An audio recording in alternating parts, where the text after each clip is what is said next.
어느 중학교의 미술 시험 시간에 시험 문제가 하나 나왔답니다. 생각하는 사람이라는 조각품을 누가 조각했는가? 정답은 유명한 조각가 로댕이었죠. 어느 학생이 답을 썼어요. 정답을 로댕. 근데 그 옆에 앉아있던 아이는 그 반에서 공부를 꼴찌로 못한 아이였어요. 근데 답을 컨닝하려고 이렇게 힐끗 보는데 불행히도 눈이 좀 나쁜 아이였습니다. 로댕이라는 답이 오뎅으로 보였어요.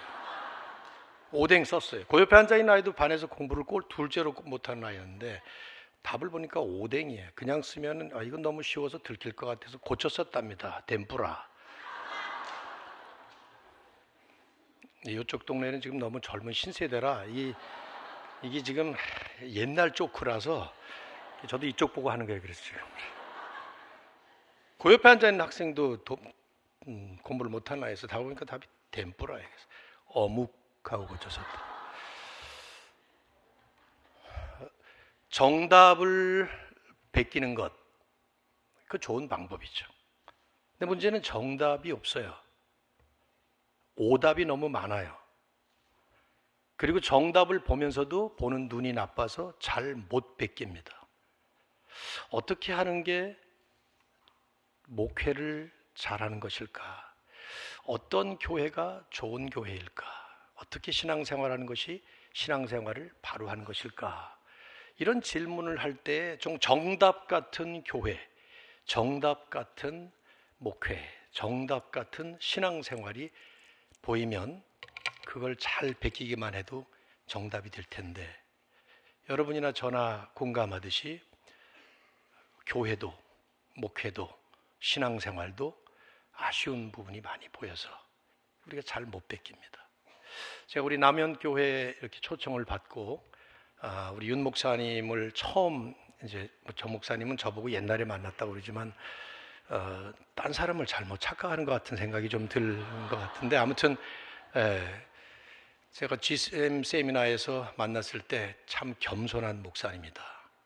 왜냐하면 그 많은 목회자들 앞에서 그때 시간에 하나가 이제 설교를 평가받는 시간이 있었어요. 누구 한 사람이 나와서 설교를 하고 그걸 평가하는 시간이 있었어요. 이렇게 하면 잘한다, 이렇게 하면 잘못됐다, 뭐 이런 평가인데 선뜻 자원하셔서 자기 설교를 내놓고 이제 평가를 받으셨습니다.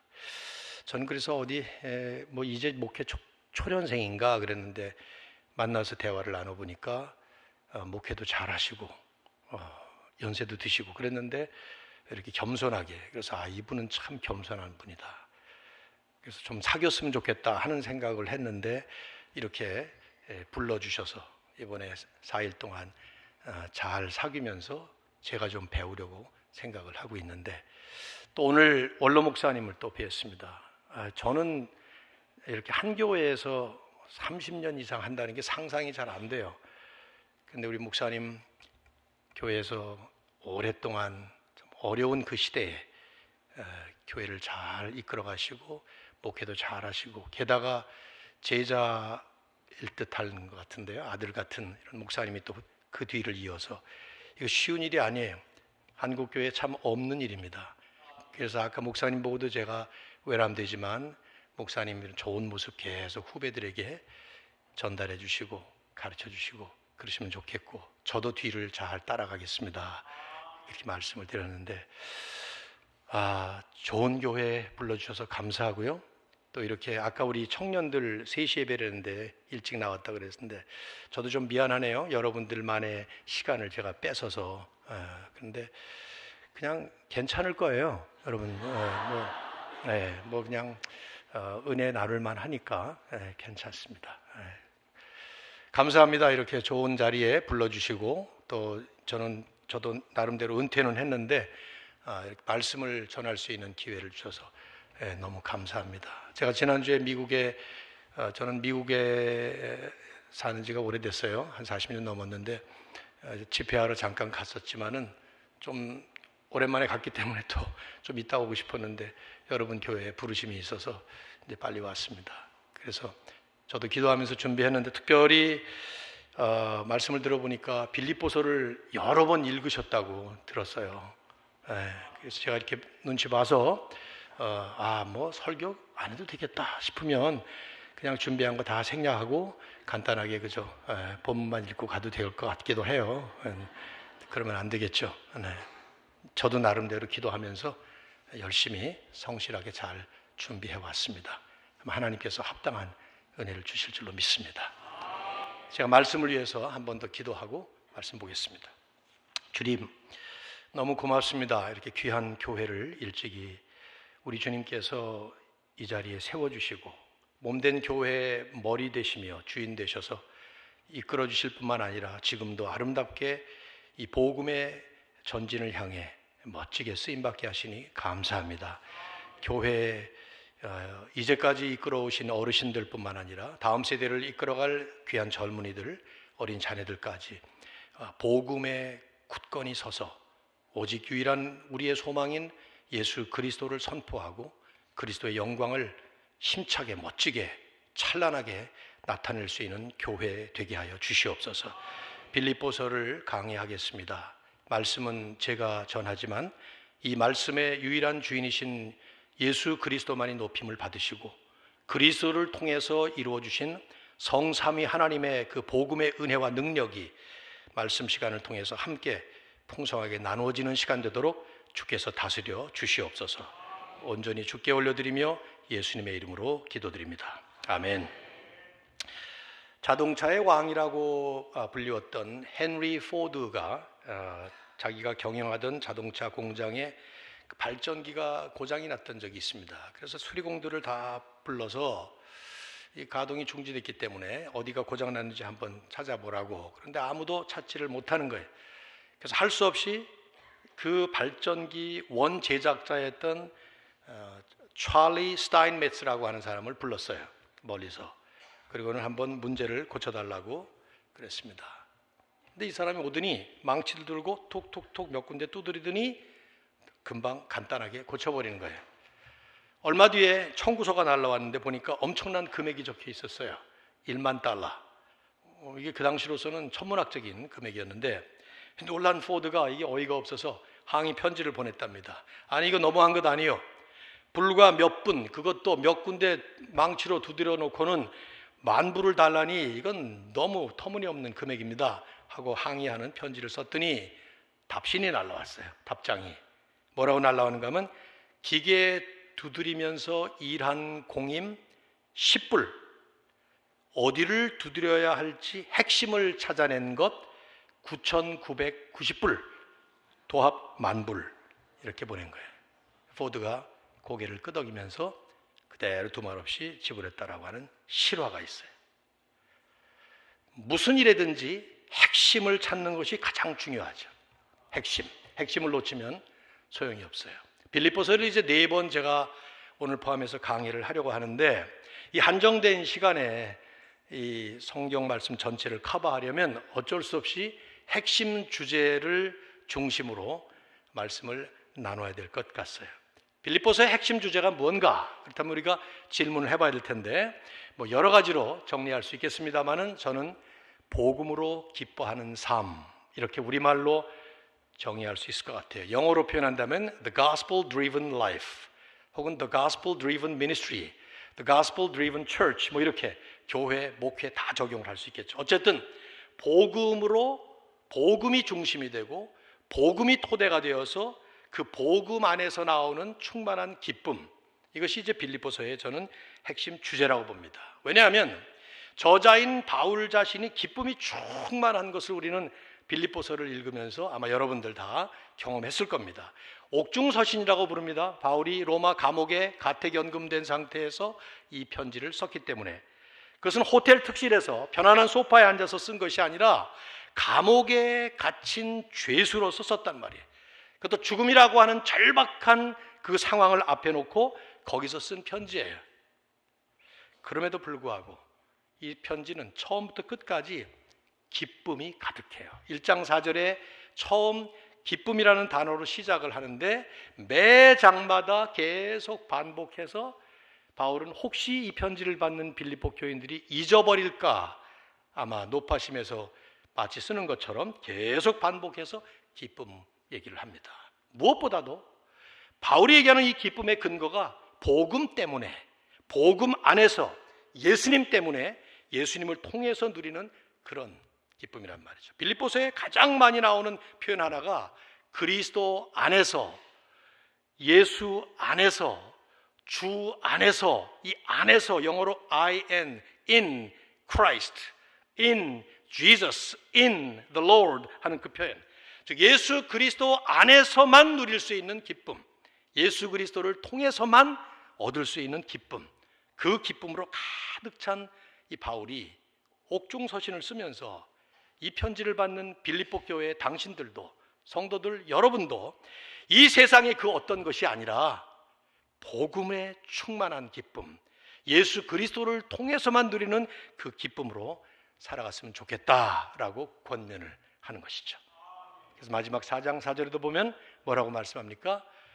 주 안에서 항상 기뻐하라. 다시 말하노니 기뻐하라. 그 말씀을 하고 있습니다. 여러분, 대답은 하지 마시고 그냥 한번 생각만 해보십시오. 정말 우리 안에 기쁨이 충만할까요? 복음 때문에 누리는 기쁨이 충만할까요? 아마 돈 많이 벌면 기쁘죠. 건강진단 받았는데 아무 어려움 없이 우리 뭐 너무 건강합니다. 기쁘죠. 애들이 잘 나가면 얼마나 기뻐요. 직장에서 탄탄대로를 걷듯이 승승장구 얼마나 기쁩니까? 그런 거 말고, 그래서 그 환경이 바뀌면 그 기쁨이 슬픔으로 바뀌고 즐거움이 괴로움으로 바뀌는 그런 거 말고, 주 안에서 예수님 때문에 항상 전천후, 환경을 초월한 전천후 기쁨, 정말 우리 안에 있는가? 우리는 빌립보서를 나누면서 좀 잘 점검해 볼 필요가 있습니다. 성경의 주제를 한 단어로 요약하기는 좀 어렵습니다. 그러나 빌립보서의 키워드는 저는 분명히 기뻐하라, rejoice, 동사형으로 그렇게 정리할 수 있다고 생각해요. 다시 반복하지만 세상적 기쁨이 아니라 복음으로 인한 기쁨만. 그래서 지금 이 말씀을 함께 나누면서 우리는 지금 빌립보 교회에 쓴 바울의 편지를 읽지만 남현 교회에 여러분들에게 주시는 주님의 편지라고 생각하시면서 이 말씀을 받으면 그러면 훨씬 더 우리 가슴에 와닿겠죠. 서론의 인사를 생략할까 하다가 이 바울이 하는 서론의 인사가 너무 중요해요. 그래서 이 서론부터 시작을 하도록 하겠습니다. 자, 1절과 2절 말씀 다시 한번 여러분이 읽어주시면 고맙겠습니다. 다 같이 시작. 그리스도 예수의 종 바울과 디모데는 그리스도 예수 안에서 빌립보에 사는 모든 성도와 또한 감독들과 집사들에게 편지하노니 하나님 우리 아버지와 주 예수 그리스도로부터 은혜와 평강이 너에게 있을지어다. 아멘. 바울이 이 편지를 썼고 2장에 가서 보시면 디모데가 이 편지를 빌립보 교회에 전달을 했습니다. 이런 구체적인 내용은 성경 공부 시간이 아니니까 좀 불필요할 것 같아요. 바울 서신 대부분 다 이런 식의 인사로 서두를 시작을 합니다. 그래서 그냥 상투적인 얘기 같아서 간과해버리기가 쉽지만 사실은 한 말씀 한 말씀 곱씹어 볼만 해요. 처음 시작부터 의미가 없다면 그 다음에 읽지 않겠죠. 그 안에 묵직한 내용들이 담겨 있어요. 두 가지만 얘기하겠습니다. 첫째는 그리스도인의 이중 정체성입니다. 더블 아이덴티티가 있어요. 이 안에 그리스도 예수 안에서 빌립보에 사는 모든 성도, 여기 두 번 in Christ Jesus 한 번, in Philippi 두 번, 이렇게 두 군데를 얘기를 합니다. 즉 성도들은 빌립보라고 하는 물리적인 위치와 예수 그리스도라는 영적인 위치를 다 가지고 있다는 거예요. 이중적 신분이죠. 두 가지가 다 있다는 거예요. 바울은 편지를 쓸 때마다, 이 교회 저 교회 편지 쓸 때마다 이 이야기를 아주 많이 썼습니다. 로마서 1장 7절을 보면 로마에서 하나님의 사랑하심을 받고 성도로 부르심을 받은 모든 자에게, 또 고린도 1장 2절에 보면 고린도에 있는 하나님의 교회 곧 그리스도 예수 안에서 성도라 부르심을 받은 자들에게, 에베소 1장 1절 에베소에 있는 성도들과 그리스도 예수 안에 있는 신실한 자들에게, 그 에베소서는 약간 번역이 애매해서 과라는 말을 쓰니까 둘처럼 보이지만 사실은 에베소에 있는, 즉 그리스도 예수 안에 있는 성도들에게, 그런 말이에요. 강조점은 이들의 본질적인 신분은 천국 시민이라는 것이죠. 이 스피리추얼 스테이터스가 우선 본질이에요. 그래서 이제 좀 있으면 3장에 가면 3장 20절에 바울은 노골적으로 얘기합니다. 너희들의 시민권, 우리의 시민권은 하늘에 있다. 이렇게 말하죠. 우리의 시티즌십이 하늘에 있다. 그렇게 말합니다. 즉 몸은 세상에 살지만 우리의 본질은 예수 안에 살고 있고 천국 백성으로 산다는 것이죠. 세상 속에 살지만 그 세상과는 구별된 천국 백성으로서 이 세상에 산다는 거예요. 그래서 둘 다 우리는 염두에 두고 둘 다 소홀히 할 수가 없습니다. 천국 시민으로서의 정체성, 그리고 이 땅에 파송받은 하나님의 백성으로서의 또 하나의 정체성. 제가 이걸 아주 피부로 경험을 하고 있어요. 제 아내와 저는 1980년에 미국으로 이민을 가서 44년을 살았습니다. 물론 그 중간에 한 13년 한국에 나와서 제가 사역을 했을 때가 있었습니다. 한 13년 정도 된 것 같아요. 현재 저는 미국 시민권자입니다. 제 아내도 그렇고요. 근데 1년 전에 작년 말에 딱 1년 됐네요. 한국으로 영주 귀국을 했어요. 아내와 저는 둘 다 영주 귀국을 해서 현재 미국 시민권자이면서 한국 국민입니다. 65세 넘은 미국 시민권자들에게는 한국이 국적 회복을 허락해 주기 때문에 그랬어요. 저는 이제 아내와 함께 이 땅에서 남은 생애를 살다가 아마도 이 땅에 묻힐 거예요. 물론 우리 아이들과 손주, 손녀들 7은 다 미국에 살지만은 지난주 이제 미국에서 집회를 하고 일주일 다녀오고 돌아오면서 새삼 실감을 했어요. 저와 제 아내는 이제 양쪽 국민으로서의 모든 의무와 책임을 다 해야 돼요. 그래서 세금도 미국에서 받는 연금에 대한 세금은 미국에다 내고, 한국에서 제가 뭐 수입이 있으면 한국에 세금을 내고, 양쪽에 다 냅니다. 저는 양쪽에 다 책임이 있어요. 저는 제가 이 말씀을 준비하다가 하나님께서 이런 개인적인 체험을 통해서 더 실감하게 해주시는구나 하는 생각이 들었는데, 물론 여러분은 대부분이 다 저와 같은 입장이 아니고 한국에서 태어나셔서 한국에서 살고 계시는 한국 국민들이시죠. 그렇죠? 그런데 여러분에게도 이중 신분이 있어요. 또 하나의 신분은 천국 시민으로서의 신분이죠. 믿습니까? 예수님을 믿는다면 여러분이, 그래서 여러분이 그 예수님 때문에 천국 백성이 되었다면, 그렇다면 이제부터는 이 땅에 파송된 천국 백성으로서의 삶을 사는 것입니다. 몸은 여기 있어요. 땅은 여기에 발을 디디고 있습니다. 그러나 천국 시민으로서의 마땅한 권리와 마땅히 감당해야 될 책임과 의무가 있다는 것을 기억하셔서 하나님 나라의 왕이신 예수 그리스도의 그 왕권에 순종하면서 그분의 주권 아래서 천국 백성답게 부끄럽지 않은 그런 삶을 사셔야 되겠죠. 그런데 지금 우리는 천국에서 활보하고 있는 것이 아니라 이 땅에 여전히 할 일이 있기 때문에 하나님께서 우리를 여기에 남겨두셨습니다. 여러분이 지금 위치해 있는 이곳으로부터 시작해서 이 땅에, 이 세상의 소금으로서, 세상의 빛으로서 복음의 빛, 복음의 소금을 활짝 퍼뜨려야 될 그런 책임이 있는 것이죠. 이 두 신분을 잘 기억하시면서 멋지게 힘차게 달려가시기를 바랍니다. 두 번째, 그리스도인의 이중 축복이 있어요. 더블 블레싱. 여기 보시면은 은혜와 평강이 너에게 있을지어다. 은혜 뭡니까? 너무 잘 아는 말이죠. 하나님의 사랑 때문에, 우리를 향한 하나님의 무조건적인 사랑 때문에 하나님이 무조건 베풀어 주신 그 하나님의 축복, 뭐 이렇게 설명할 수 있어요. 특징은 값없이 주신 겁니다. 뭐 내가 자격이 있어서가 아니라, 내가 뭘 했기 때문이 아니라, 그거와 전혀 상관없이 하나님께서 그냥 우리를 사랑하셔서 베풀어 주신 하나님의 그 호의, 축복, 그게 은혜예요. 평강, 그 은혜의 결과로 우리가 누리고 있는 영적 상태를 평강이라고 말합니다. 이 평강이라는 말과 편안이라는 말은 달라요. 평강 혹은 평안이라고 하는 것은 영어로 peace라고 얘기하겠지만, 편안, 이건 comfort라고 말할 수 있겠죠. 전혀 종류가 달라요. 하나님이 주신 평강과 평안의 은혜는 하나님과 우리 사이가 우선 화평한 사이가 됐다는 것입니다. 원수되었던 우리가 이제는 하나님과 함께 이제는 완전히 화평한, 그래서 더 나아가서 인간관계에서도 성도와 성도 간의 관계뿐만 아니라 세상과 우리 안의 관계도 역시 평강의 삶으로 축복해 주시는 일종의 수직적, 수평적 하나님의 은혜를 누리게 만들어 주시는 그게 바로 평강이죠. 주목할 점은 이런 은혜와 이런 평강은 오직 하나님 우리 아버지와 주 예수 그리스도로부터 올 수 있다. 바울은 그렇게 지금 여기서 말씀을 하고 있어요. 즉 세상에서도 얻을 수 있겠죠. 돈 없는 것보다 돈이 있으면 좀 더 평안한 삶을 누리겠어요. 건강하면 아플 때보다는 좀 낫지 않겠어요?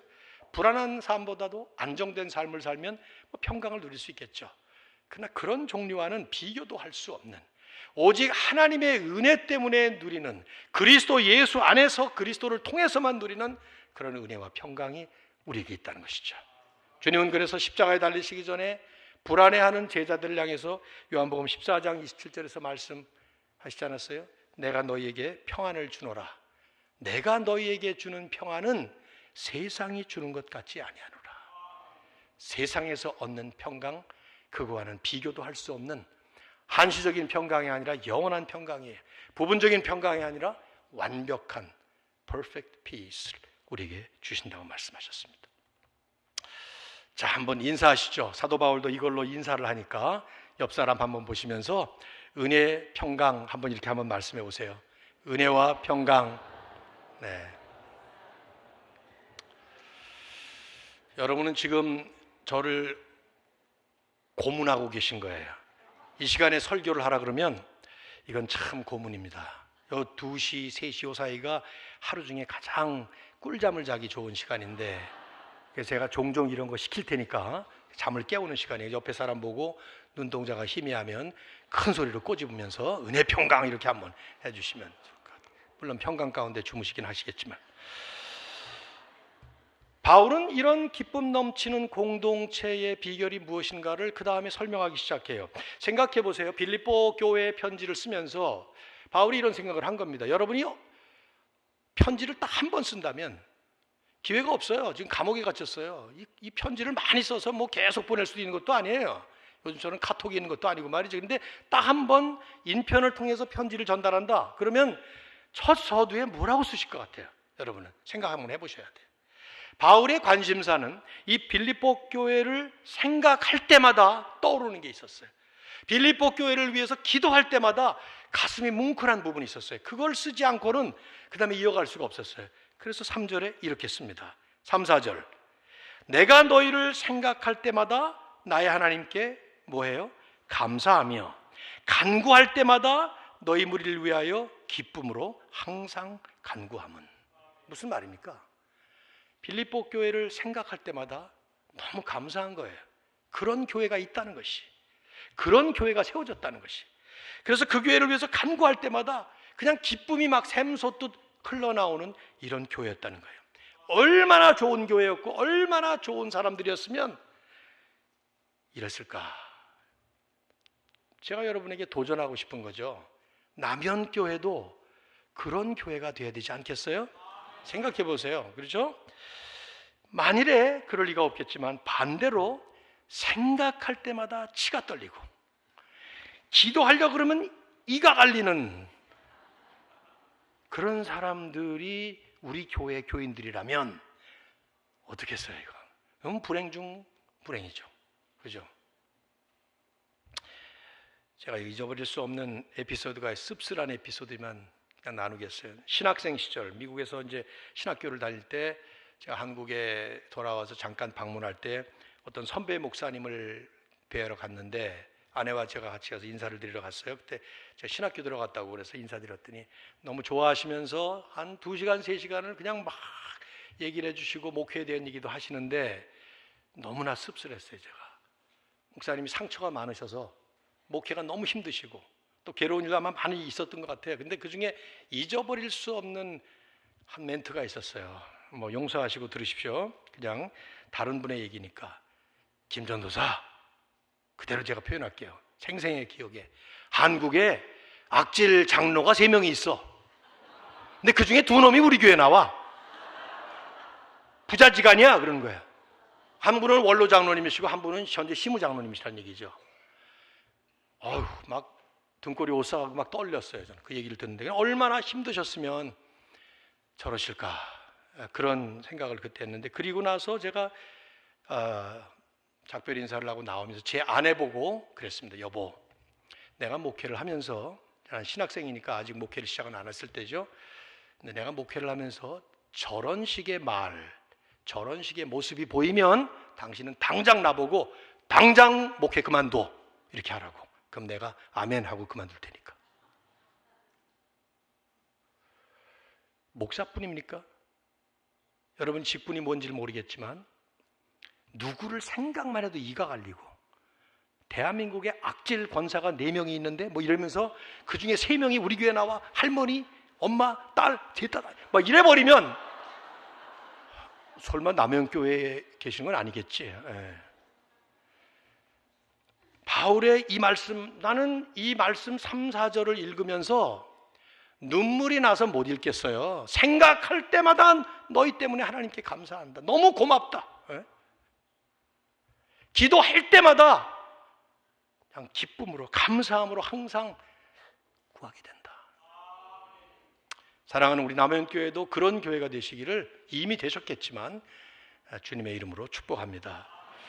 부족했지만 저도 과거에 교회를 개척하고 섬겼던 교회가 이제 안식년을 줘서 1년을 안식년을 가졌던 적이 있습니다. 1년을 안식년 갖는다는 게 참 쉬운 일이 아닌데 교회가 너무 관대하셔서 목사님 고생 많이 하셨습니다. 그러면서 4년 만에 안식년을 1년을 주셨는데, 아마 그때 제 뭐 상태가 좀 안 좋게 보였었나 보죠. 근데 아무튼 1년 지나고 돌아왔어요. 제가 돌아왔는데 성도들 가운데 많은 성도님들이 막 반가워서 악수하고 그러면서 포옹하고 그러면서 막 눈물까지 글썽하시고 우시는 분들이 있었는데, 목사님 꿈에 여러 번 봤어요, 그러더라고요. 얼마나 찔렸는지 몰라요. 나는 한 번도 꿈에 못 봤거든. 목사는 한 번도 꿈에 못 봤는데 저는 그냥 노느라고 말이죠. 근데 성도님들은 그렇게 꿈에 볼 정도로 그리워했던, 얼마나 감격스럽고 고마웠는지. 그래서 제가 이실직고 했죠. 너무 고맙다고, 감사하다고. 그래서 여러분들이 어디 출장을 가시고 어디 뭐 놀러 가셨는데 너무 우리 남현교회 성도님들이 그리워, 남현교회 목사님이 그립고, 남현교회 어묵이 권사님, 집사님이 그립고, 청년들 자매가 그립고, 자매가 그리운 건 좀 다른 얘기가 될 수 있겠지만 말이죠. 하여튼 뭐 그래야 정상이죠. 그렇죠? 네, 저 사람만 우리 교회 안 나오면 나도 교회 다닐만 한데, 이렇게 하면은 곤란해요. 그거는 내 문제예요. 그 저 사람의 문제가 아니라 내 문제입니다. 왜 제가 이런 얘기를 하느냐? 이렇게 생각하기가 쉬워요. 그거야 빌립보 교회가 좋은 교회였으니까 그렇겠죠. 그럴까요? 세상에 좋은 교회가 따로 있고 나쁜 교회가 따로 있습니까? 바울에게 빌립보 교회가 감사한 일만 있었던 건 아니에요. 살펴보시면은 사도행전 16장을 보면 빌립보 교회를 설립할 때의 장면이 나옵니다. 바울이 루디아에게 뭐 복음을 전하고 뭐 그렇게 시작하다가 점치는 뭐 귀신 들린 여종을 고치는 바람에 감옥에 들어가잖아요. 감옥에 들어가서 엄청나게 두드려 맞습니다. 바울이. 이 교회를 생각하면 하나님이 환상을 보여주셔서 마게도니아 환상을 보고 건너갔는데 가자마자 엄청 두드려 맞아서 감옥에 갇힌 그런 교회, 추억이, 어두운 추억이 있었어요. 그뿐인가요? 잘 읽어보세요. 4장 2절에 가면 순두개와 유오디아라는 두 여인이 있었어요. 주 안에서 서로 같은 마음을 품으라. 아마 둘이 갈라져서 제가 이제 마지막 날 4장을 할 테니까 그 진면목을 좀 여러분에게 밝혀드릴 테니까 말이죠. 아마 그 교회 기둥 권사 2명이었던 것 같아요, 내 생각에는. 둘이 싸우니까 바울이 편지를 쓸 때 이 두 분의 이름까지 써가지고 이렇게 쓸 정도로 말이죠. 교회가 좋아서가 아니에요. 결국 이 말씀은 어두운 추억도 있던 교회예요. 갈등과 불화도 여전히 존재했겠지만 바울이 마음이 감사의 마음이었기 때문에, 감사 생활을 바울이 하는 사람이었기 때문에, 나중에 보세요. 이제 바울은 배부를 때나 배고플 때나 풍족할 때나 빈곤할 때나 어떤 환경에 있든 자는 자족하기를 배웠다. 4장이 말씀했어요. 이제 좀 기다리시다. 미리 4장 이런 얘기 자꾸만 던지는 이유는 그날도 나오시라는 얘기를 하는 거예요. 미리미리 이렇게. 예. 그래서 약간만 던지는 거예요. 이렇게 영화 볼 때 트레일러만 장착 보여주는 것처럼 말이죠. 감사는 조건 때문이 아닙니다. 그 감사하는 사람의 영성과 성숙도에 달려 있습니다. 사과를 하나 얻으면, 한 손에 사과를 얻으면 야, 사과를 나한테 줘서 너무 감사하다 할 수도 있지만 이 손에는 왜 안 주는 거야? 불평도 할 수 있는 거예요. 이건 그 사람의 영성이에요. 조건 때문이 아니라. 그렇기 때문에 감사가 없다면 믿음이 성숙하지 못하다라고 평가해도 괜찮은 것입니다. 여러분이 스스로를 평가할 때 내 믿음이 이만하면 됐다라는 생각을 할 수도 있겠고 아직도 멀었다 생각을 할 수 있겠지만 그 측정도가 뭡니까? 저는 열심이 아니라고 생각해요. 열심은 자기를 나타내는 수단이 될 때가 아주 많습니다. 자기중심적 열심. 그래서 그 열심이 특심이 되고 특심이 그냥 더 큰 욕심이 되어서 자기만큼 열심히 안 내는 사람들을 전부 깔보거나 말이죠. 혼자서 그냥 막 문제를 일으키거나 그런 경우도 아주 많이 있어요. 열심히 내지 말라는 뜻이 아니라. 그러나 감사는 언제나 성숙한 믿음의 표현으로만 나올 수가 있는 것입니다. 어려운 환경에서도 괴로운 가운데서도 감사가 나올 수 있는 것은 그 사람의 그 가슴 속에 주님께서 주시는 복음의 은혜가 체험되고 있기 때문에 감사가 나오는 줄 믿습니다. 그런 면에서 감사의 훈련을 많이 하시면 좋겠습니다. 그리스도 안에서 이루어가는 동역의 삶을 통해서 할 수 있다는 것을 바울이 이제 그 다음에 얘기를 합니다. 여기 보십시오. 바울이 왜 이렇게 기뻐하고 왜 이렇게 감사하는가? 그 기쁨과 감사의 근거를 5절에서 8절까지 말씀합니다. 먼저 5절. 자, 한번 읽어볼까요? 다 같이 시작. 첫날부터 이제까지. 네, 여기 첫 번째 그 이유, 감사와 기쁨의 근거가 뭡니까? 빌립보 교회는 복음을 위한 공동체였기 때문에, 복음을 위한 공동체였기 때문에 바울은 생각할 때마다, 기도할 때마다 감사와 기쁨에 넘쳤던 것이죠. 여기 키워드가 뭐냐면 참여. 너희가 첫날부터 지금까지 복음을 위한 일에 참여하고 있기 때문이다. 이 참여라는 말로 번역을 했는데 좀 미흡해요. 이 말은 옛 성경에 보면 교제라고 번역을 했어요. 개역 성경에 보면, 우리는 지금 개역 개정을 읽고 있는데, 근데 원어는 뭐로 나오나 하면 코이노니아라는 단어를 쓰고 있습니다. 이 코이노니아라는 단어는 단순히 교제, 단순히 참여 정도가 아니라 동역이라는 뜻을 아주 강하게 갖고 있어요. 파트너십 이런 뜻이에요. 펠로우십뿐만 아니라 파트너십, 이 둘을 다 포함하고 있는 말이죠. 바울이 아주 즐겨 쓴 용어입니다. 총 신약 성경에 19번 나오는데 그 중에 13번이 바울 서신에 나오고 특별히 빌립보서에만 5번을 쓰고 있어요. 그만큼 바울과 빌립보 성도들 간의 긴밀한 관계, 빌립보 교회 내 성도들과 성도들 간의 관계의 그 증거를 보여주는 것이죠. 이들은 복음을 위한 동역자 관계였어요. 단순히 그냥 인간 간의 관계로 모인 교제나 혹은 그런 관계가 아니었단 말이에요. 사교적인 교제나 세상적인 교제가 아니고 복음 안에서, 복음을 위해서, 복음 때문에 복음 전파를 위해서 동역하면서, 그러면서도 그 안에서 진정한 펠로우십, 교제가 이루어지는 그런 모습이었다는 것이죠. 전 요즘에 교회 안에 이렇게 뭔가 좀 잘 뭉치는 듯한데 결코 복음 중심이 아닌 모습도 종종 보여요. 보면은 뭐 없는 것보다 나을 수 있지 않을까 생각도 들지만 좀 더 복음 중심으로 복음에 근거한 모임이 됐으면 좋겠다 하는 아쉬움을 늘 갖고 있습니다. 우리 청년들 경우에, 청년들이 오늘 많이 참석을 하셨어요. 청년들 경우에 보면 저도 청년 사역을 오래 했습니다. 아주 제가 임마누엘 교회 미국에서 은퇴를 했는데 거기는 유펜이라고 하는 좋은 아이빌리그 대학이 옆에 있고 필라델피아라는 도시 자체가 교육 도시이기 때문에 뭐 엄청나게 학생들이 많죠. 그래서 우리 2세 교회도 컸지만은 우리 1세 교회에도 유학생들이 아주 많았어요. 항상 많았죠. 청년들의 특징은 이렇게 비슷한, 눈높이가 비슷한 사람들끼리 같이 모여서 즐기기도 하고 뭐 그런 거 아니겠어요? 그렇게 해서 왔더라도 주님께서 부르셨다는 그 부르심을 깨달으면서 이제는 동역 관계로 멋진 코이노니아가 진짜 성경적으로 이루어지는 재미있고 즐겁고 유쾌하고 그런 모임이면서도 그 모든 근거가 복음에서 출발하고 복음 안에서 하는 말이죠. 그런 모임 됐으면 좋겠다 생각을 합니다. 여러분도 마찬가지, 모두가 다. 두 번째 기쁨의 근거, 이 동역의 주관자가 하나님이시라는 확신이 있었어요. 자, 6절 말씀 같이 읽겠습니다. 너희 안에서 착한 일을 시작하시니가 그리스도 예수의 날까지 이루실 줄을 우리는 확신하노라. 우리는 확신하노라. 뭘 확신해요? 하나님께서 시작하신 이 빌립보 교회를 하나님께서 마지막 끝까지 이루실 것이라는 확신. 얼마나 중요한지 몰라요. 이 교회를 하나님이 시작하셨다는 거예요. 바울은 그게 아주 분명했어요. 빌립보 교회는 자기가 원해서 자기 마음대로 세운 게 아니에요. 하나님이 인도하셔서 거기까지 왔고, 가자마자 하나님께서 인도하셔서 루디아 만나고 간수장 만나고 뭐 점치는 귀신 있었던 여종을 귀신 쫓아내면서 거기서 시작한 거예요. 하나님이 시작하셨다는 데 대한 확신이 있었는데, 더 중요한 건 그렇게 하나님이 시작하셨으니까 이 복음을 마지막까지 하나님이 이루실 것이라는 데 대한 확신이 있었단 말이에요. 남현교회를 시작하신 분이 누구십니까? 하나님이세요.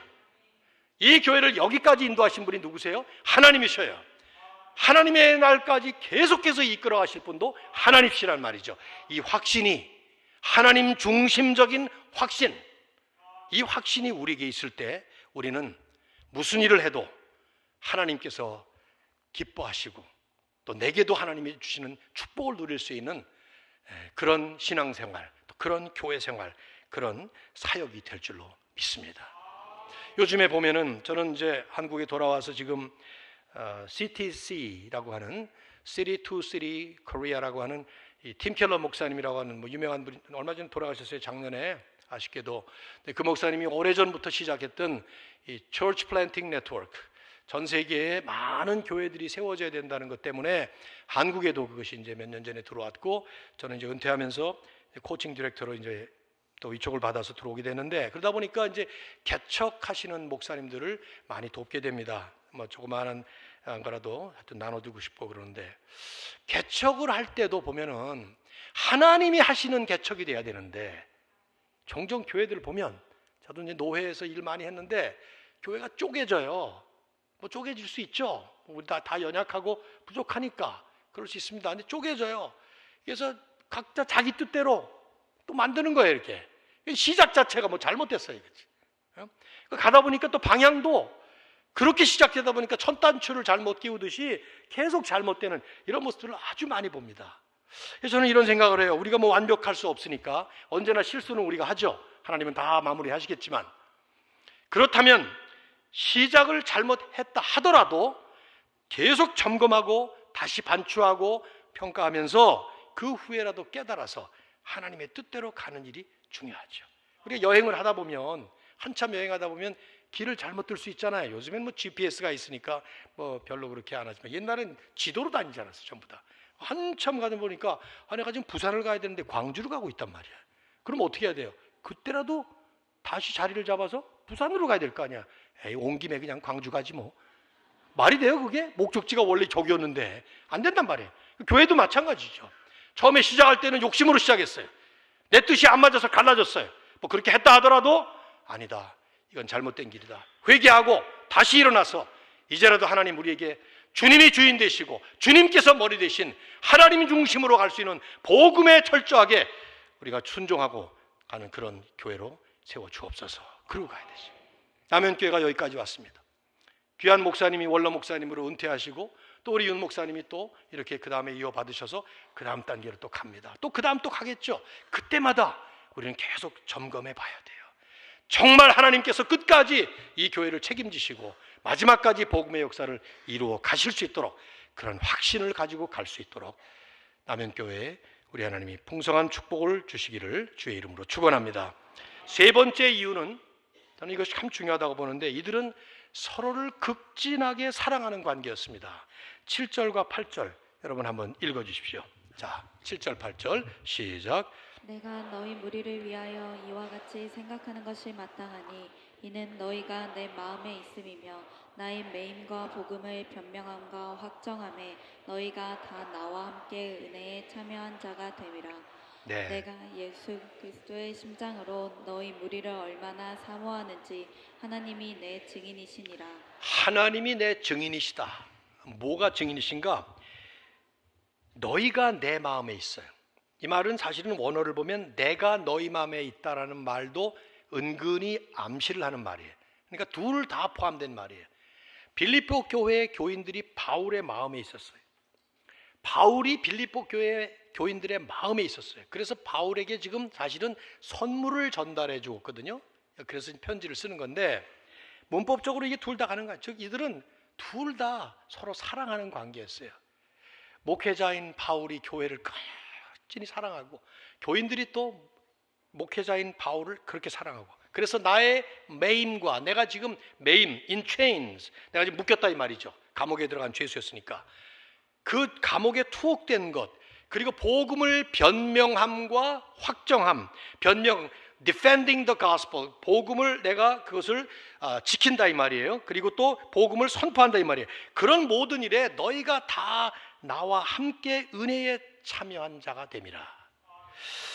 이게 얼마나 바울과 교회가 하나가 된, 성도와 성도가 하나가 된, 서로가 서로를 극진히 사랑하는 이 관계가 됐다는 것을 보여주고 있는 거예요. 어느 정도냐? 8절을 보면 내가 예수 그리스도의 심장으로 너희 무리를 얼마나 사모하는지 하나님이 증인이시다.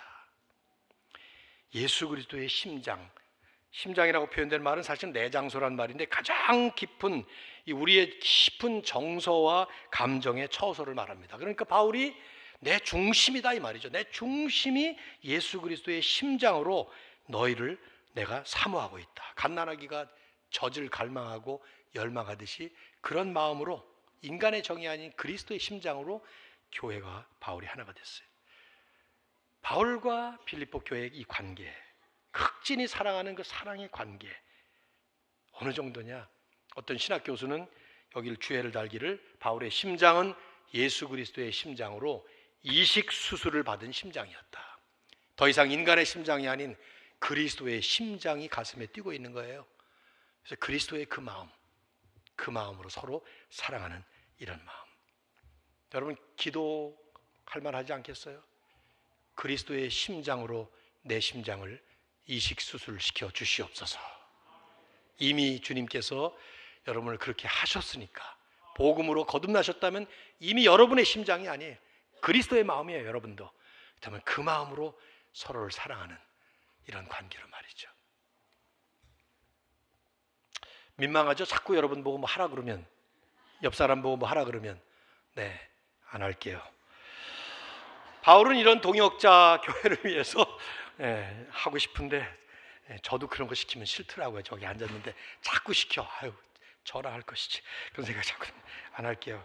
좀 도움은 되는데 아무튼 바울은 이런 동역자 교회를 위해서 이제 기도를 시작합니다. 자, 9절부터 11절. 이 기도 참 가슴에 담을 만한 기도예요. 자, 함께 읽죠. 다 같이 9절, 10절, 11절 시작. 내가 기도하노라 너희 사랑을 지식과 모든 총명으로 점점 더 풍성하게 하사 너희로 지극히 선한 것을 분별하며 또 진실하여 허물 없이 그리스도의 날까지 이르고 예수 그리스도로 말미암아 의의 열매가 가득하여 하나님의 영광과 찬송이 되기를 원하노라. 아멘. 우리 남현교회의 기도 제목이 되었으면 하는 생각이 듭니다. 이 무슨 기도냐면 한마디로 말하면 성숙, maturity, 성숙을 위한 기도입니다. 어떤 성숙이냐? 온전한 사랑, 온전한 분별, 그리고 온전한 열매. 첫 번째 기도 제목은 온전한 사랑을 위한 기도예요. 9절. 내가 기도하노라 너희 사랑을 지식과 모든 총명으로 점점 더 풍성하게 하사. 사랑을 위한 기도예요. 신앙생활의 첫 과제가 우선 사랑이죠. 그렇죠? 근데 그 사랑이 성숙한 사랑을 위해서 기도하는 거예요. 복음의 핵심은 하나님의 사랑입니다. 그게 아니면 출발을 못해요. 하나님의 사랑이 첫 스타트예요. 바울이 고린도전서에도 너희들이 영적 은사가 많고 막 풍성한 축복을 받았지만 하면서 그 중에 제일은 사랑이라. 그 말씀은 고린도전서 13장 13절에 하죠. 갈라디아서에도 성령의 9가지 열매 첫 번째가 뭡니까? 사랑. 히라크 화평 쭉 나가잖아요. 사랑. 첫째가 사랑이에요. 근데 이 사랑이 성숙한 사랑으로 계속 발전해야 된다는 것이죠. 점점 더 풍성하게 하사. 바울의 기도에 그것이. 왜냐하면 이것이 저절로 이루어지지 않습니다. 일단 하나님의 사랑을 그리스도를 통해서 체험을 해야, 그래야만 진정한 사랑을 베풀 수 있어요. 그리스도의 복음의 은혜를 통하지 않고서는 사랑 같지만 사랑 아닌 사랑들이 대부분입니다. 뭐 대부분이 아니라 전부입니다. 오직 진정한 유일한 사랑인 예수 그리스도를 통해서 베푸시는 하나님의 사랑을 우리가 복음 안에서 경험을 해야 나도 진정한 사랑을 베풀 수 있는 자격도 생기고 능력도 생기는 법이에요. 근데 중요한 것은 이 본문의 말씀을 보면 지식과 총명으로 점점 더 풍성한 사랑을 이루라 하는 표현이에요. 이게 무슨 말이죠? 지식과 총명? 아니, 사랑하는 일의 지식은 뭐며 총명은 뭡니까? 머리 나쁜 사람은 사랑도 못합니까? 이런 것처럼 느껴지는 말 아니에요? 그런 뜻 아니에요. 이 말의 뜻은 이겁니다. 성경이 말씀하는 사랑이라는 것은 감정적 사랑이 아니에요. 감정이 포함되겠죠. 그러나 감정으로 끝나는 거 아닌데, 요즘에 현대사회의 사랑은 100% 감정입니다. 느껴봐 하는 그런 거예요. 그냥 느낌이 그게 진리야. 느낌이 못 느끼면 끝이에요. 내가 못 느끼는데 뭐 어떡할 거야. 이런 거예요. 사랑도 마찬가지예요. 사랑의 느낌, feeling of love 이거예요. feeling. 그런데 성경은 feeling 포함되지만 그건 아주 미세한 부분이에요. 제 아내와 저는 이 말 하려니까 너무 민망하네. 46년 전에 너무 뜨겁게 사랑했어요. 그래서 23살에 결혼을 했어요. 전 대학교 3학년 때 군대 제대하자마자 이런 거 재밌죠? 청년들, 그죠? 거기까지만 하고 말게요. 근데 지금도 뜨겁게 사랑합니다. 그런데 그때는 아주 감정으로 사랑했어요. 감정. 매일 안 만나면 못 견뎌요. 매일매일. 근데 지금은 종류가 틀려요. 수준이 달라요. 그 질의 내용이 틀려요. 자세한 얘기는 안 하겠습니다. 너무 눈을 동그랗게 뜨고 절 쳐다보고 계신데, 그걸 제가 얘기하자는 게 아니라 진정한 사랑은 지식이 동반돼야 돼요. 지식. 여기에 지금 말씀하는 지식과 총명으로 점점 더 풍성. 이게 무슨 말입니까? 우선 사랑의 대상만 하더라도 그 대상에 대해서 알아야 되죠. 모르는 사람을 사랑할 수 있을까? 아내가 남편을 사랑한다면 남편이 뭘 좋아하는지를 알아야 돼요. 남편이 아내를 사랑한다면 아내가 어떨 때 상처받는지 알아야 돼요. 물론 알면서도 그 상처 주기 위해서 콕콕 찌르는 사람도 있긴 있지만 설마 여러분이 그럴 것 같지는 않고 몰라서 찌른단 말이에요. 그걸 말해야 알아? 그런 사람들 많은데 말해야 알지. 내가 하나님이야 말 안 하는데 어떻게 아냔 말이에요. 서로 알아야 돼요. 점점 더 깊이 알아야 돼요. 제가 지금 46년이 지난 지금 제 아내가 자기를 아는 것보다 제가 훨씬 더 잘 안다고 자신만만하게 말할 수 있어요. 아내는 자기 표정을 못 읽어. 안 보이니까. 저는 딱 읽으면 배고프구나. 졸리구나 이거 지금. 그래서 항상 제가 말하죠. 원래 한잠 자. 그럼 신경질을 내요. 왜 자라 그러냐고. 조금 있으면 5분 있으면 졸아요. 영락 없어요. 뭐 좀 먹어. 왜 먹으라고 자꾸 그래 살찌게. 그런데 조금 있어 보시죠. 뭐 군것질하고 있어요. 당뇨병 환자니까. 당뇨가 있거든. 그러니까 제가 보면 얼굴만 봐도 알아요. 얼굴 안 봐도 알아. 어떨 때는 입김 콧김을 들어도 알아요. 농담이 아니고 과장이 아닙니다. 이게 46년 동안 훨씬 더 깊이 알아간 것이죠. 하나님 사랑도 마찬가지예요. 하나님을 점점 더 깊이 알아가면 알아갈수록 우리는 더 잘 사랑할 수 있어요. 우리가 하나님을 잘 못 사랑하는 것은, 하나님에 대해서 오해하는 것은, 어떨 때 기도 응답이 안 된다, 어떨 때 짜증나고 막 하나님 당신 하나님 맞아 막 이러면서 하나님한테 대들고, 그런 것은 하나님을 잘 몰라서 그래요. 하나님을 더 깊이 알아보면 하나님이 어떤 분이신지 알고 더 깊이 있는 사랑, 진정한 사랑을 할 수 있는 것입니다. 성경적 사랑은 맹목적 열정이나 낭만적 느낌이 아닙니다. 지적인 판단과 도덕적 분별을 겸하는 그런 사랑입니다. 그래서 이 표현을 주목할 필요가 있어요. 하나님께서 너희 사랑을 점점 더 풍성하게 하시기를 원하노라 하면서 기도하는 것입니다. 이 말씀을 가만히 보면 빌립보 교회는 원래가 사랑이 많은 교회였어요. 그러니까 바울에게 지금 감옥에 갇힌 그를 나몰라 하지 않고 선물을 보내준 것이죠. 근데 바울은 그래서 기도하는 거예요. 너희가 본래 사랑이 많지만 더 그 사랑이 풍성해져서 사랑 충만한 교회가 되기를 바란다. 기도하는 것이죠. 한때 사랑했었다. 이건 자랑이 아닙니다. 지금도 사랑해야 되고요. 지금 더 사랑하는. 신혼 때는 엄청 사랑했는데 20년이 지나고 나니까 사랑? 그게 뭐요? 어느 나라 말이요? 잃어버리면은 이건 문제가 심각한 부부관계지. 그 아직도 그걸 해? 이런 식으로 말이지. 더 깊이. 그래서 첫사랑을 잃어버린 에베소 교회를 향해서 주님은 아시아, 소아시아 7개 교회의 첫 번째 교회로서 너희가 첫사랑을 잃었느니라. 남현교회가 처음 시작할 때 이렇게 좋은 예배당도 없었을 때 아마 목사님은 생각하시겠죠? 어땠겠습니까? 건물도 변변치 않았고 그렇지만 뜨겁게 주님을 사랑하고 그 주님의 사랑을 뜨겁게 체험하면서 그 사랑이 식어지지 않도록 더 깊어지도록 주님의 이름으로 축원합니다. 두 번째 기도는 온전한 분별을 위한 기도였습니다. 10절 지극히 선한 것을 분별하며 또 진실하여 허물 없이 그리스도의 날까지 이르도록. 성숙의 중요한 요소 가운데 빼놓을 수 없는 것이 분별력이에요. 그래서 우리가 미성숙한 사람을 보고 흔히 하는 투박한 말이 저 대소변도 못 가린다. 제가 고상하게 대소변 그랬지만 대놓고 말을 하면 저 똥오줌도 못 가리는 놈 이런 말 쓰잖아요. 그건 아유 저렇게 철없이 아직도 멀었네 막 이런 말을 할 때 미성숙한 모습을 볼 때 그런 말 쓰지 않습니까? 영적인 면에서도 마찬가지예요. 무엇이 옳고 그른지 가릴 줄 아는 분별력. 세상 사람들은 모를 수 있어요. 왜? 복음은 뭔지 모르니까. 아직 예수님 못 만났으니까. 그러나 예수 만나서 복음이 무엇인지를 알고 하나님의 은혜와 사랑을 깨달은 우리라고 하면 이제 우리에게서는 무엇이 선이고 무엇이 악인지 단순히 선악 정도가 아니라 지극히 선한 것이 무엇인지. 여기 영어 성경을 보면 NIV 성경에는 What's best, ESV 성경을 보면 What is excellent. 우리가 추구하는 그 목표는 best, excellent 이걸 추구하는 거예요.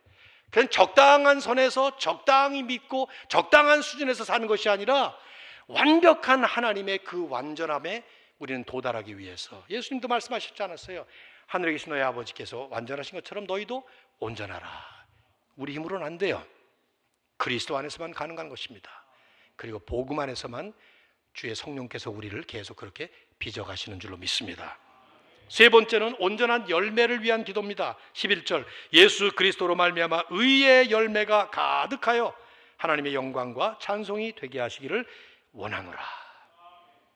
나무가 성숙하게 무르익으면 반드시 열매를 맺게 되어 있죠. 그렇죠? 만일 열매를 맺지 못하는 과실나무라고 하면 그 나무는 아무 소용이 없어요. 기가 자라고 잎이 무성해지고 너무 나무가 크게 자라도 쓸모가 없습니다. 과실나무인데 사과나무는 사과가 열려야지. 포도나무는 포도나무가 열려야 되잖아요. 포도가 열려야죠. 종종 그 나무에 비유하잖아요. 좋은 열매 맺지 아니하는 나무마다 찍혀 불에 던져지리라. 신앙생활을 오래 하면 우리 안에서는 열매가 나와야 됩니다. 자연스럽게 10년을 믿으셨습니까? 10년의 열매가 나오게 돼 있습니다. 20년 믿으셨습니까? 20년의 열매가 보이게 돼 있어요. 3대째 믿습니까? 3대째 할아버지보다 아버지가 아버지보다 손자가 더 성숙하고 더 멋진 신앙 베스트를 향해서 가고 있는 모습이 보이는 것입니다. 물론 우리는 주님 앞에 설 때까지 완벽하게 설 수 없습니다. 늘 부족합니다. 그래서 회개거리가 늘 있죠. 그러나 그걸 향해서 가는 과정을 이게 복음의 발걸음이에요. 즉 사도 바울은 지금 빌립보 교회를 향해서 기도를 하는데 한마디로 말하면 너희 교회가 모든 성도들이 온전한 성숙을 향해 지속적으로 성장해라 그 말이에요. 머물지 말라는 거예요. 멈추지 말라는 거예요. 온전한 성숙 하나님의 경지에 이르기까지 계속해서 지속적으로. 이제 3장에 가면 어떤 말씀이 나와요? 표대를 향하여 하나님이 그리스도 예수 안에서 부르신 부름의 상을 향하여 내가 I press on 달려간다. 악셀레타를 밟듯이 달려간다. 이건 세 번째 날 할게요. 그 말씀은 나중에. 저는 한국 교회에 돌아와서 느끼는 것이 뭐 그전에도 느꼈습니다만은 저도 3대째 믿는 사람이에요. 모태신앙이었고. 오늘날 우리네 교회들이 받고 있는 비판이 하나 있습니다. 그걸 고상하게 표현을 하면 성장은 했지만 성숙하지 못하다, 이런 비판을 받고 있어요. 겉모습은 그럴듯한데 속은 아니다. 결국 그런 얘기예요. 뭐 지난 세기 한국 교회 역사 여러분 한번 다 아시지 않겠어요? 한마디로 성장 일변도의 역사였어요. 물량적 차원에서 볼 때 전 세계 최고의 교회들이 한국 내에 다 있습니다. 장로교 최고, 감리교 최고, 침례교 최고, 순복음 최고, 다 눈부신 발전, 초고속 성장을 하면서 우리 한국 교회가 여기까지 왔어요. 근데 결정적인 문제, 이 눈부신 양적 팽창과 성장에 비해 볼 때 결정적인 문제, 성숙하지 못한 것이죠. 몸은 어른이 됐는데 하는 짓은 어린아이로 남아있는 사람들이 있잖아요. 몸집은 거대한데 이게 건강한 게 아니라 비대해진 거예요. 살찐 거라 이 말이에요. 미국에서 그 건강 관리를 할 때 오비스리라고, 비만, 이건 아주 심각한 건강의 문제거든요. 미국에서는 장성들이 별을 달 때 몸이 너무 비만하면 별 못 달아요. 자기 관리를 못했다는 거죠. 절제가 안 된다는 거예요. 마치 포도가 10명이 먹어도 남을 만큼 주렁주렁 열렸는데 맛이 하나도 없어. 수박 한 덩어리가 100명이 먹어도 그냥 먹을 수 있는데 맛이 하나도 없어요. 그럼 그 누가 사겠습니까? 제자입니까? 라는 책의 저자인 후안 카를리스 오르티즈는 그건 성장이 아니라 비만이다, 그렇게 얘기를 했는데, 혹시 우리 조국교회는, 우리 한국교회는 지금 비만한 상태인지 성장한 상태인지를 살펴볼 필요가 있겠죠. 여러분 한 분 한 분이 정말 그리스도의 제자로 복음 안에 서서 복음 때문에 예수 그리스도를 통해서 주신 환경에서 만족하고 감사하고 감격하면서 그 복음의 삶을 살기 위해 어떤 환경에서도 기쁨이 충만하고 감격하면서 주님만 영광 돌리는 삶을 살고 있다면 그건 진정한 성장이고 건강한 모습이라고 믿습니다. 이런 아름다운 힘찬 발걸음을 디뎌가시기를 주의 이름으로 축원합니다.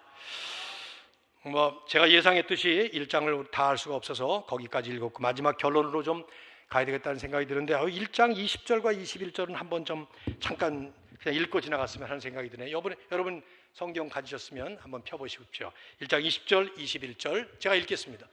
띄워주셨네요. 한번 같이 읽어볼까요? 시작. 나의 간절한 기대와 소망을 따라 아무 일이든지 부끄러워하지 아니하고 지금도 전과 같이 온전히 담대하여 살든지 죽든지 내 몸에서 그리스도가 존귀하게 되게 하려 하나니 이는 내게 사는 것이 그리스도니 죽는 것도 유익함이니라. 모든 일에서 삶 전체에서 그리스도만 존귀하게 높임을 받도록 살겠다 하는 이 바울의 마치 인생 좌우명 같은 이 말씀, 살든지 죽든지. 바울은 지금 죽을지 몰라요. 빌립보 감옥에 갇혀서 사형당할지 모른다 이 말이죠. 물론 죽지 않고 나와서 다시 두 번째 투옥돼서 죽게 되죠. 근데 지금 바울은 그런 말을 얘기하는, 내가 살아서 나가도 좋고 죽어도 좋다. 그러나 살든지 죽든지 내 몸에서 내 삶에서 그리스도가 존귀하게 되는, 이는 내게 사는 것이 그리스도니 죽는 것도 유익함이니라. 자신을 통해 온전히 그리스도만 드러나시고 그리스도의 영광만 나타나기를 간절히 소망하는 이 바울의 이 마음이 우리의 마음이 되기를 진심으로 바랍니다. 우리가 위대하다고 일컫는 모든 위인들은 그들이 남겨놓은 가시적인 업적 때문이 아니라 거기까지 가는 동안에 그들이 살았던 그리스도만을 높여드리는 삶을 살았기 때문이었습니다. 짐 엘리어트, 선교사 중에 선교사라고 불립니다. 그러나 그런 선교를 제대로 해본 적이 없어요. 미국 위튼 대학을 졸업하고 만 6년 동안을 남미에 있는 아우카족을, 인디안족들을 선교를 하려고 준비하기 위해서 계속 6년 동안을 하다가 일기장에 썼죠. 1956년 1월 8일 주일날 28살 순교하기 직전이에요. 그 일기에 썼습니다. 그리스도만 온전히 영광을 받으시든지 내가 죽든지. 그 일기의 핵심은 본인이 살든지 죽든지 그리스도의 영광만을 위해서 살겠다. 그분은 죽어서 오히려 선교사들의 선교사가 된 그런 분이었죠. 윌리엄 윌버포스, 사회학자인 오스키네스가 서구 역사상 이분처럼 위대한 인물이 없는데 이분처럼 알려지지 않은 사람도 없다라고 한탄을 했어요. 전기작가인 존 폴락이 영국 국민이 이룩한 가장 위대한 도덕적 업적이라고 칭찬을 했고 극찬을 했고, 역사가 트레블리안이 세계 역사상 가장 획기적인 사건 중 하나였다고 말을 했던 노예 매매 제도를 폐지해버린 장본인이 바로 이 윌리엄 윌버포스였어요. 27살 젊은 나이에 회심을 한 다음에 그는 일기에 썼습니다. 전능하신 하나님은 내 앞에 두 가지 과제를 주셨는데 그것은 노예 매매법 폐지와 이 썩어빠진 영국의 관습의 개혁이다. 그래서 그는 47년 동안을 초지일관 오직 그 목표를 향해서 달려갔어요. 47년 후인 73세가 되었을 때 임종하면서 죽어가는 그 자리에 드디어 영국 의회에서 노예 매매법 폐지안이 통과되었다라고 하는 방송을 통해서 듣습니다. 의회에 한 사람이 소리를 쳤어요. 윌버포스! 또 한 사람이 윌버포스! 윌버포스! 윌버포스! 온 의원들이 전부 다 그 윌버포스를 외쳤어요. 한평생 그걸 위해서 헌신했던 수많은 핍박과 박해에도 불구하고 그 소리를 들리면서 만세 삼창까지 울려 퍼지면서 그는 영웅으로 등극하는 그런 순간이었어요. 그때 윌버포스는 그 소리를 들으면서 조용히 시편 115편 1절을 묵상했다고 합니다. 여호와여 영광을 우리에게 돌리지 마옵소서. 우리에게 돌리지 마옵소서. 오직 주의 인자하심과 진실하심을 인하여 주의 이름에 돌리소서.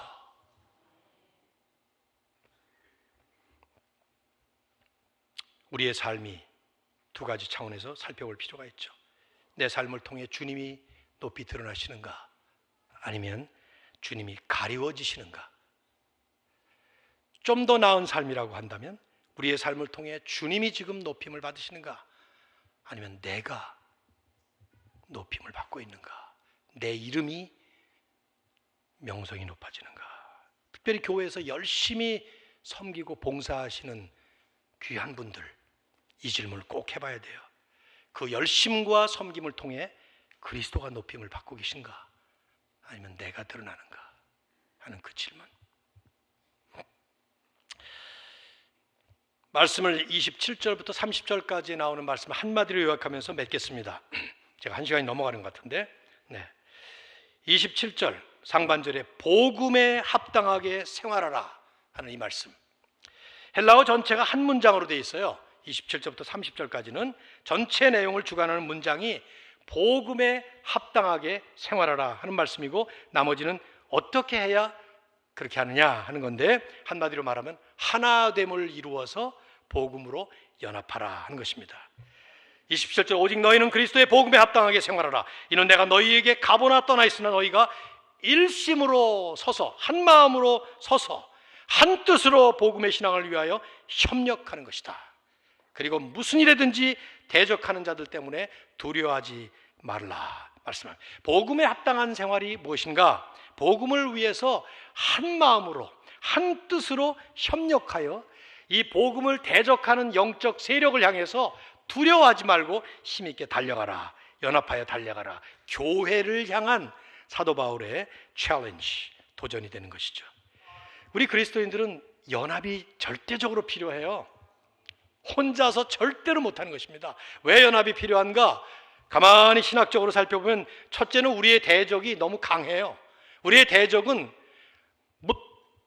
다 거두절미하고 사탄이라는 존재예요. 하나님을 대적하는 그 강력한 대적자가 우리를 막고 있기 때문에 복음의 진보를 방해합니다. 대한민국 이번에도 로잔 대회 때문에 얼마나 한국 교회들이 열심히 기도하고 열심히 함께 연합하면서 했는데 얼마나 많은 대적의 손길들이 있었는지 몰라요. 뭐 이단이라는 둥 어쩌는 둥 손길, 그 모두가 다 전부 다 하나님의 복음이 진보하는 것을 방해하려고 하는 영적인 세력이 그렇게 하고 있는 것이죠. 그 세력은 강해요. 욥기에 보면 태풍도 불러일으킬 수 있는 존재이고 그렇단 말이죠. 그래서 우리는 연합이 필요해요. 또 그 군대가 엄청나게 커요. 성경에 보면은 악한 영들 늘 복수로 쓰여져 있죠. 악한 영들은 군대 귀신도 나오잖아요. 마가복음 5장에 보면 말이죠. 그러니 어떻게 우리가 혼자 당할 수 있겠어요? 절대로 못합니다. 결정적인 연합의 절대적인 이유는 그것이 하나님의 섭리이기 때문에 예수님이 감람산에서 기도하실 때 그 중요한 기도 한마디를 하셨죠. 아버지여, 내가 아버지 안에 있고 내가 아버지 안에 있고 아버지가 내 안에 있는 것처럼 저들도 하나가 되게 하여 주시옵소서. 교회가 하나가 되게 하는 그 교회 연합, 그 동역을 위해서 예수님은 십자가에 달리시기 직전에 기도했다 이 말이에요. 사랑으로, 복음으로 하나가 되는 것. 결국 그것 때문에 초대교회는 복음을 시작될 때에 첫 출발을 멋지게 성공적으로 출발했는 줄로 믿습니다. 주 1세기 역사학자였던 수에토니우스는 그런 말을 했습니다. 교회를 보면서 저들은 반드시 세상을 변화시킬 것이다. 왜냐하면 저들은 사랑으로 하나가 되어 있기 때문이다. 사랑으로, 복음의 사랑으로 하나 되는 모습을 보면서 세상이 변화될 것을 이미 오래전에 역사학자는 예고했죠. 여기에 교회의 비밀이 있어요. 여기에 교회의 능력이 있습니다. 오늘날의 교회들이 초대교회에 비해서 나약한 이유, 그 가운데 하나는 교회가 하나됨의 능력을 많이 상실했기 때문이라고 저는 믿습니다. 지난 코로나 시절에 공동체성이 무너지는 것 때문에 얼마나 목사님들이 노심초사 기도하시고 애를 많이 쓰셨는지 몰라요. 모이질 못하니까. 하나 되게 하는 것이 얼마나 힘들어요. 어쩌면 사탄은 그걸 노렸는지도 몰라요. 그러나 그렇다고 교회가 무너졌습니까? 우리 하나님은 하나님대로 이 팬데믹을 물러나게 하시고, 교회는 교회대로 어려웠지만 힘들었지만 무서웠지만 열심히 함께 모이면서 공동체로서 함께 동역하는 동역자 공동체로서 복음으로 뭉치지 않았습니까? 여러분의 교회도 그랬는 줄 믿습니다. 그리스도 안에서, 그리스도를 통해서 복음의 하나가 되는 교회. 저는 이 가장 좋은 모델이 기러기 같아요. 기러기. 여러분 철새 기러기들 날아가는 거 보셨나요? 남쪽으로 가는 철새 기러기들을 보면 V자형을 그리고 날아가죠. 이 꼭지점이 맨 앞에 있고 쫙 이렇게 날아가. 그 어떻게 날아가는 줄 아세요? 제가 내셔널 지오그래픽이라는 잡지에서 읽은 적이 있는데, 각각의 새들이 날갯짓을 하면 바로 뒤에서 따라오는 새를 위해서 상승 기류가 만들어진대요. 비행기가 가면 그 뒤가 뜨잖아. 이렇게 상승 기류가 만들어지는 거예요. 그럼 그 뒤따라오는 새는 자기 그 힘의 75%만 내서 날갯짓을 해도 쉽게 간다는 거죠. 그러니까 기러기가 그렇게 V자형을 가다가 대열에서 이탈되는 순간 금방 대기 저항을 느끼기 때문에 다시 금방 대열로 들어오는 거예요. 재빨리 합류하는 것이죠. 그러니까 맨 앞에 있는 기러기가, 제일 힘센 기러기가 시작을 하고 그 다음에 이렇게 나가는 거야. 이놈들이 어떻게 힘센 놈, 힘 약한 놈이 뭐 무슨 닭싸움을 해서 저항하는지 그건 모르겠지만 하여튼 그렇게 가는데 본능적으로 그런 것이죠. 새들이니까 말이에요. 가장 힘들게 앞에서 졌다가 힘들면 맨 뒤로 빠진답니다. 얘네들이 저절로 그렇게 하는 거래요. 제일 특이한 게 뭐냐면 뒤쪽에서 기러기들이 계속 끼역끼역 하면서 울어주는 것이 너 잘 가고 있다, 잘 가고 있다, 뭐 그런 일종의 신호랍니다. 그것이 신호를 보내는 거래요. 가끔씩 그놈들이 소리를 내잖아요. 그 중에 한 놈이 어쩌다 사냥꾼의 총에 맞아서 떨어지거나 힘이 없어 병들어 떨어지면 두 마리가 같이 내려온답니다. 그리고 그 녀석이 회복될 때까지 같이 기다려주다가 혹은 죽을 수도 있으니까 죽을 때까지 있다가 다음 기러기 때 합세한다는 거예요. 기가 막힌 동역 공동체 아니에요? 근데 우리는 왜 그렇게 못하는 거죠? 저는 답이 있어요. 죄 때문이에요. 죄로 가장 물들어 타락한 존재가 인간이에요. 미물들도 물론 다 영향을 받긴 했지만 우리처럼 뭐 그렇게 그런 건 아니죠. 우리 안에 있는 죄란 놈이 우리를 만물의 영장이 아닌 미물보다 못한 초라한 모습으로 전락시켜버린, 자기 욕심, 자기의 주장만을 위해서 오히려 남을 억누르고 남을 지배하려고 하는, 남을 위해 나를 내어준 것이 아니라. 그러나 교회는 달라야 되죠. 왜요? 예수 그리스도께서 우리를 위해서 그러실 필요가 없는데 순전히 우리를 위해서 하나님의 사랑을 베푸시고 그 모든 죄값을 다 치러주시고 우리가 거듭나 부활하신 예수님의 그 능력 안에서 살아갈 수 있도록 그렇게 우리를 이런 복음의 은혜를 받고 그리스도 예수 안에서 거듭난 우리들이 살아가야 될 길은 하나입니다. 하나가 되어 사랑으로 서로 품어주고 서로 아껴주는 진정한 사랑의 공동체, 동역하는 공동체가 되어서 이 복음을 선포하고 그리스도의 영광을 나타내는, 사랑하는 남현교회가 이미 그렇게 잘 오셨지만 계속되는 복음의 발걸음을 힘차게 잘 달려가시기를 우리 주 예수 그리스도의 이름으로 축원합니다.